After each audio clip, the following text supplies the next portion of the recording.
first time kong nagluto dito sa kusina kasi laging kumakain na lang sa labas at minsan pag hindi kami magkasama ng anak ko sa labas, ako deliveran dito ng pagkain. So ngayon lang talaga ako nagluto ng kanin dito sa kusina namin. Ako lang mag-isa dito ngayon. Ayan.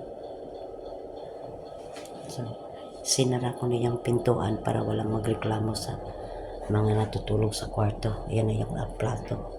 So, ang niluto natin ngayon ay kanin. Tapos, kailangan tayo mag-discarte. Nilagay ko na yung aking hotdog. Siguro naman maluluto din yan pag maluto na yung kanin. So, yan lang. Discarte lang talaga. Pag OFW ka, kailangan gagawa ka ng diskarte sa buhay. Yan lang. Thank you guys for watching. Bye. Ngayon, nandito muna ako nakatambay sa kusina namin.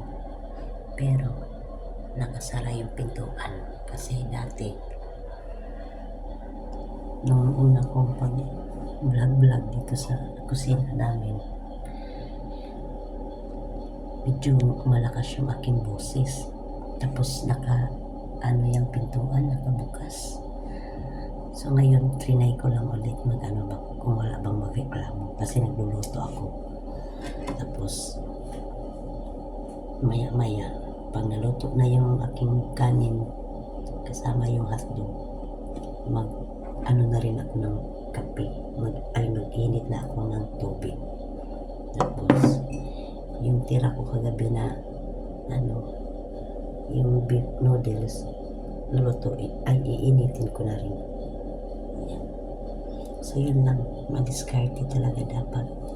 Hindi pwede dito mahinay, tawag doon, mabagal. Kailangan gagawa ka ng paraan para hindi magutuman.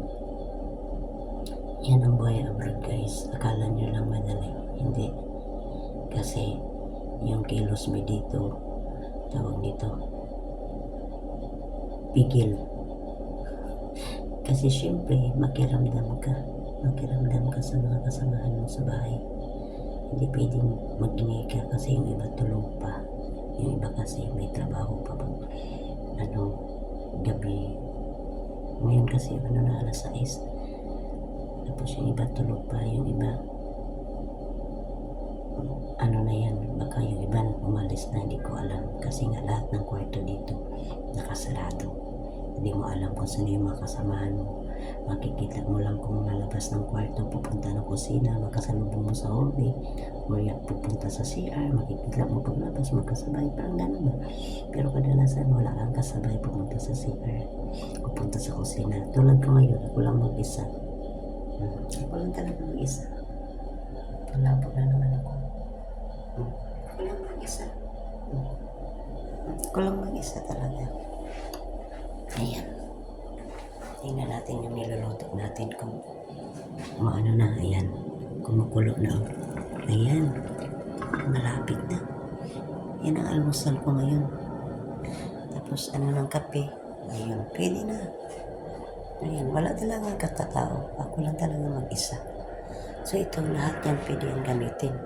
Ayan.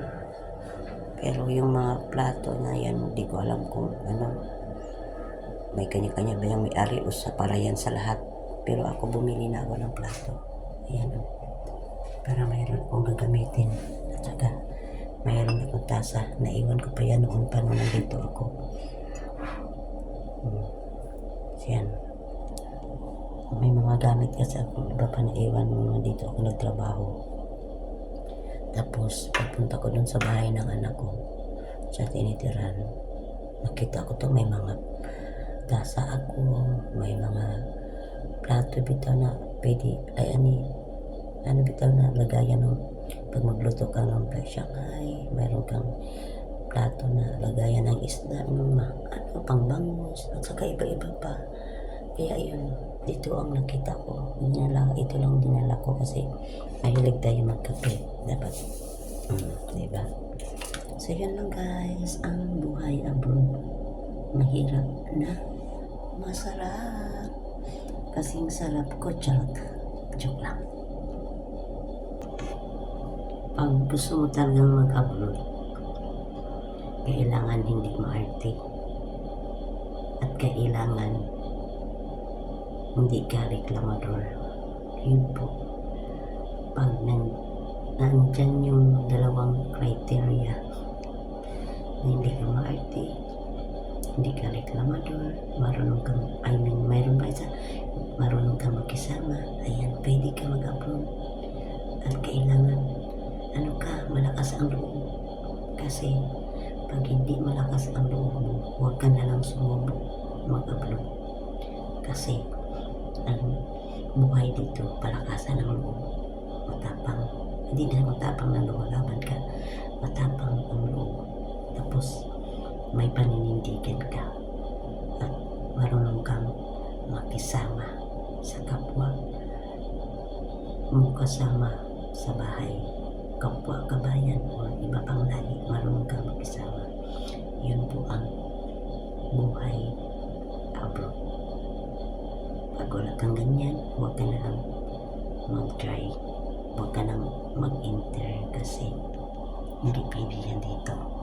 Madiskarte talaga, kailangan hindi maarte, hindi mareklamo, at higit sa lahat marunong makisama at marunong mag-adjust sa kultura sa lugar na pinupuntahan mo. Ayun, iwan ko dito sa camera, parang malabo, pangit kasi itong na to camera ng Samsung ko. Yung isa ko kasing cellphone andun sa kwarto, yun tina-charge ko kasi.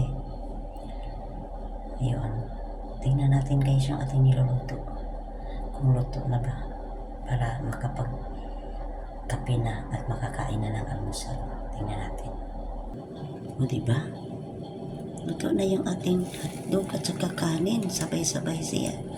So iwas kolesterol dahil hindi ko na yan niluto sa mantika.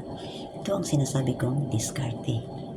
Nagluto ako ng kanin, nilagay ko na yung hotdog sa ibabaw, o may ulam at may kanin ka na. So marunong talaga tayong mag-diskarte, mga Pinoy.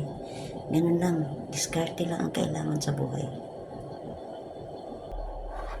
Yan, itong natin kagabi, yung noodles na natira, initin lang natin yan sa microwave.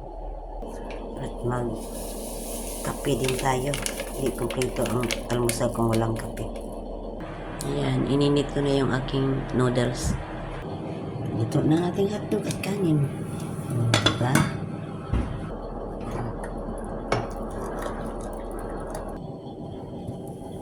Luto na. Pwede na yan. Ayan, hakunin na natin.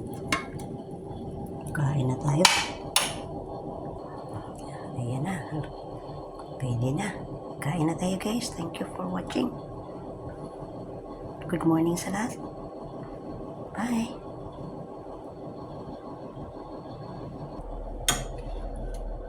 Dami. Hindi ko maubos.